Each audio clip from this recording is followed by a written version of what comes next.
All right, so I'm holding the phone with camera, whatever, which is why it's shaky. So it's all right. But we're just going to go through and inspect this. So these twists, first off, are decently tight. They're not 100% tight. Some of them vary their tightness.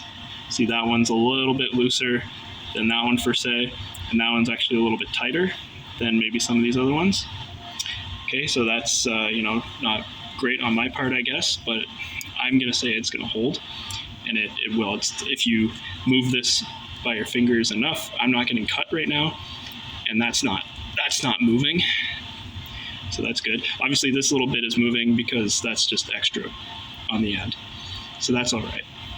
But this moving would be trouble. The one in the middle connecting the two bolts would be trouble.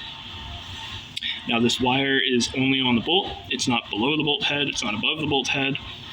Same with this guy. It's not above the bolt head or below it. So that's good. Now if I sit here and try to think about how these bolts are going to move, so when this one loosens, so it's right hand thread, normal thread.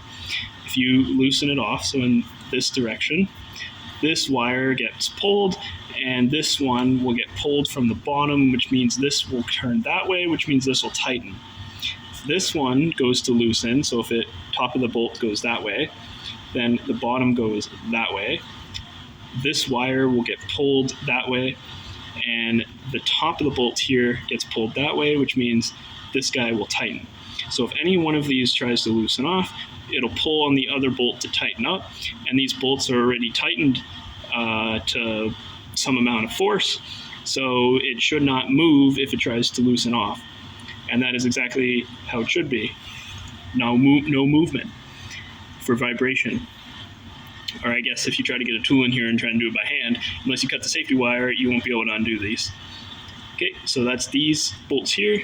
I'm going to do this set like this, and I'm going to do that set like this. So I'll show you afterwards when it's all done.